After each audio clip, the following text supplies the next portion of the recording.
স্ত্রী যখন স্বামীর সমস্ত কাজে তদারকি করে তখন স্বামীদের ভীষণ রাগ হয়। স্বামী কোথায় যাচ্ছে, কি করছে, কার সাথে মিশছে ইত্যাদি বিষয়ে যখন নজরদারি করে তখন স্বামীদের ভীষণ রাগ হয়। অনেক পুরুষই এভাবে স্ত্রীর নজরদারির মধ্যে থাকতে পছন্দ করেন না, কিন্তু এর মধ্যেই স্বামীদের রয়েছে কল্যাণ। স্ত্রীর এমন নজরদারিতেই স্বামীদের মানসিক এবং শারীরিক সুস্থতা নির্ভর করে এবং শারীরিক মানসিক অসুস্থতা কমে যায়।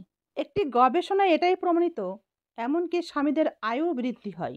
স্ত্রীর কথা শুনলে, স্ত্রীর কথা মেনে চললে কমে যায় অনেক রোগের ঝুঁকি। গবেষণায় উঠে এসেছে যেসব পুরুষ স্ত্রীর কথা শুনে চলে তারা সুস্বাস্থ্যের অধিকারী হয় এবং তারা দীর্ঘজীবী হয়। যদিও অনেক পুরুষ স্ত্রীর অনুশাসন পছন্দ করেন না, কিন্তু লাভবান পুরুষই হয়। ভালোবাসার মানুষটিকে কখনোই তো কষ্ট দিবেনই না, এমনকি কাউকে কখনোই কষ্ট দেবেন না। কোনোভাবেই কোনো কারণে যেন আপনার থেকে কেউ কষ্ট না পায়, এদিকে সবসময় সচেতন থাকবেন, সতর্ক থাকবেন।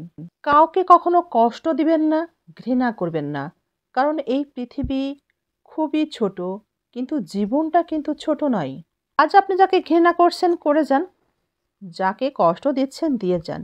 তবে মনে রাখবেন, আপনাকেও কেউ না কেউ কোথাও বা কোথাও কখনো বা কখনো ঠিক একইভাবে কষ্ট কিন্তু ফিরিয়ে দিবে।